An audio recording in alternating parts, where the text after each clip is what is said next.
So yan, good morning guys. Ayan, another road, another drum for soil stabilization.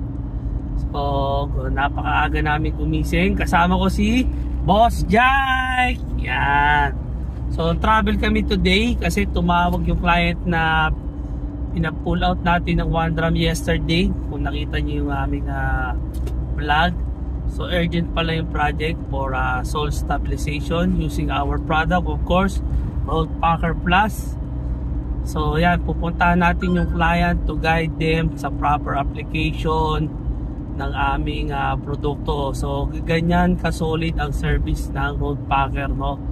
Hindi lang kami basta nagbebenta. So after sales talagang minomonitor natin yun. So sa lahat na naghahanap, PM nyo lang ako kung kailangan nyo ng soil stabilizers para sa mga road projects nyo. So ayun lang guys.